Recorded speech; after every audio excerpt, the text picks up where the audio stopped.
everybody, it's Chef Mary here from the Way Cool Cooking School, and we are super excited to show you guys today how to make this over-the-top celebratory New Year's Eve piñata cake. That means that there are sprinkles not only inside the cake, but on the outside too, everywhere. Sprinkles everywhere to celebrate 2021, bringing in a new year with a delicious sweet cake. All right, let's get started. I've got my cooled cakes out of the oven. I set them in the refrigerator to make sure that they're completely cool, and you always want to remember to take off the parchment paper from your cakes because we don't want to eat any of the paper. So we got that out of the way. I also laid down a clean piece of parchment paper here just so I have a work surface to work on in addition to my countertop. I've got everything that I need to kind of decorate out and about. I've got my frosting ready to go. I've got this cute little cup here that's going to help me cut the inside of the cake out. Chocolate chips and some cream so I can make a ganache for the drip that goes on top of the cake. And then all of my fun sparkly baubles and sprinkles to go on top of the cake and then to go inside the cake as well. This cake also has really cool little stars that we're going to turn into like star lollipops, so they look like fireworks going off on the top of the cake. Let's get to our cake. So this cake is going to be built kind of in stages. We're going to build the inside of the cake and then we're going to work to the outside part of the cake. So the first thing I want to show you is how to cut a cake in half. And so what I'm going to do is I'm going to grab a really big knife that has a serrated tooth edge to it. Because when you're cutting cake, you want to make sure it's sharp, but you also want to make sure it has the teeth so you can kind of saw through it in as few movements as possible. Because my cake is really cold. I chilled this in the freezer overnight, so it is a very firm cake. I might even be able to lift it up here and slice down the center of the cake to get that started. The other way that you can do that, of course, is I like to put my hand on top of the cake, get down at kind of eye level to the cake, and then saw through the frozen cake. And so I kind of just work my way around the cake, being careful not to cut too far like up or down. You want to make sure that you're still right in the middle, and this parchment paper is helping me turn the cake, so that's easier too. Once I get one time around the cake, I'm going to go ahead and I'm going to lift that cake up because I kind of have a guideline here, and I'm going to take and I'm going to gently and carefully saw through the rest of the cake so that I can cut that in half easily. And again, I'm kind of taking my knife out because it is very cold and frozen to make sure that, one, I know where my fingers are so I don't cut my fingers, and two, that my knife or cake doesn't slip so that I end up breaking my cake in half, and I don't want to do that either. So I'm just going to kind of keep working it around the cake and keep cutting it until I get it through the center of the cake here. So this does take a little bit of muscle, so if you're doing this cake, this might be where you want your grown-up because, one, we got to use this big knife.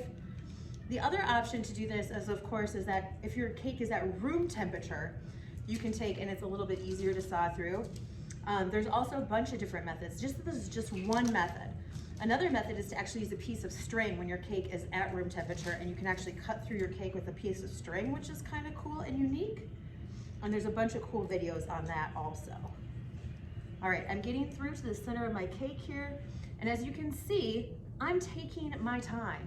I want to make sure that I do not break this cake. And so you have to be patient with it. And then you also want to make sure that your hand is never on the back end of the cake so that your knife doesn't slip into your fingers, especially if you have a nice saw knife like I do here. All right, we're almost all the way through our very firm cake. And these are the two layers of cake that I'm actually going to cut the center out of. This cake I'm going to cut in half also through the center for the top and bottom of my cake. But these are going to become the two middle layers of my cake. And the reason I'm going to cut it in half this way first before I cut the center out is because I want to make sure that if you have a hole in the center, it's going to be much more difficult to cut through it this way. All right, we're almost all the way through. We made it. I got two pieces of cake here. All right, now I've got this cute little cup that came in our kit that I'm going to use as a guide for the center of this. And again, if your cake is room temperature, you could probably just pop it right through, but because my cake is really nice and firm, I'm just gonna take a small little sharp paring knife, and I'm gonna kind of create a donut, basically.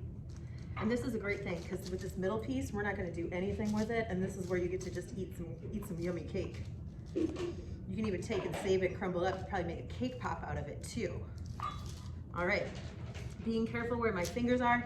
Anytime that you need to use a knife in the kitchen, you want to make sure that you have a grown-up around so that they can help you with the knife. if you need help. Voila, we have a hole in our donut. We're gonna do the exact same thing with the other one. Now, I really like, even though it's a little bit harder to cut, I really like working with cold and frozen cakes because the cake has less tendency to fall apart.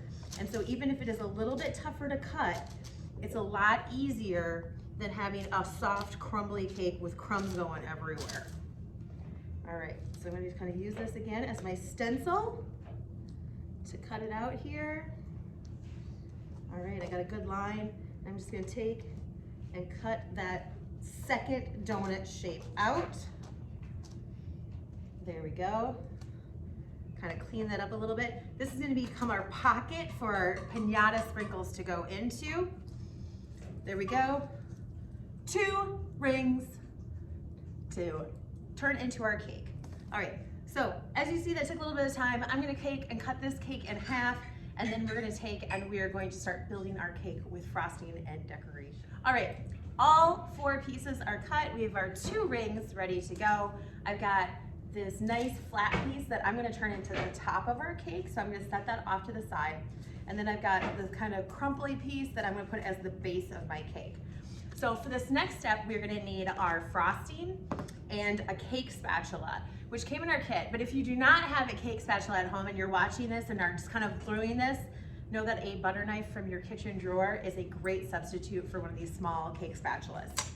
Okay, vanilla frosting. This is a vanilla buttercream frosting that we are using today. And so typically buttercream frostings are already kind of soft, but to help me frost it a little bit easier, I'm gonna take my spatula and I kind of stir it up to soften up a little bit. Now, because I'm just kind of building the cake up, I just am kind of adding layers of glue here. I want to save most of this frosting for the outside part of the cake. So I'm going to take and I'm going to just create a ring and thinly create a layer that is going to go across the whole bottom of the cake. So this is going to be the bottom of our pocket for a piñata for all of our sprinkles that we're going to put in. And so that's why it's got a little bit of frosting on the bottom there as well. And just a nice thin layer so that our cake sticks together. Maybe a little bit of extra here on the edges. All right, then we're gonna start adding the rings to our cake. And so I'm gonna take and I'm gonna add the thickest of the 2 rings. And I'm gonna kind of gently press. Now my cake, remember, is still pretty frozen, and that makes it a little bit easier to frost and work with. If your cake is soft, you really gotta be careful when you're putting the cake together. Don't worry so much about the edges yet, because I'm gonna show you how to fix those here in a second if they are not quite even. And then we're gonna take and I'm just gonna do a nice thin layer again. Don't worry about crumbs or anything like that right now. We're just gluing the cake together. I'm also gonna take a little bit of frosting and I'm gonna frost inside that pocket so that there's no crumbs showing inside of our piñata area. And this is gonna set up a little bit, and so that the sprinkles are gonna set inside of that pocket that we're making in the center. All right, get that going, and it doesn't matter if the frosting goes over the edge because we're gonna frost the whole thing white anyway. Okay, thin layer, ready to go, all the way around the edges. Then I'm gonna take and I'm gonna add the second ring of our cake and line it up with the first ring here. And then we're gonna repeat the same process. We're gonna take and I'm just gonna add frosting around the outside edges, and we're gonna add frosting a little bit into that center pocket to kind of just seal up everything and make sure that all of the cake is gonna stick together really, really well. And so for this, I think I probably used about 1 cup to 1.5 cups of frosting total to do the inside kind of gluing area of the cake. I'm gonna have a little bit left in my first container that I'm gonna take, and that's gonna start the outside part of our cake here. And when we do that, I'm gonna make sure that I don't have any crumbs on there. So I've got this, we got our cake layer, it's all sealed up, ready to go. Now, before we put on the lid of the cake, the top of the cake, this is where we wanna fill that pocket inside with our surprise for our New Year's Eve. So when we cut open the cake, all of the sprinkles are gonna open up for whoever gets to cut open the cake first. And so for that, I've got this pouch of gold and white and silver. There's round sprinkles, there's sparkly sprinkles. And what we're gonna do is I'm gonna take this whole pouch, And we're gonna take, and this is labeled the piñata sprinkles if you have our kit. And I'm just gonna take, oh, there's like big ones, there's little ones, I love it. And I'm gonna pour them inside that filling. And that almost fills it all the way up. So this is a lot of sprinkles for whoever gets to open up the cake.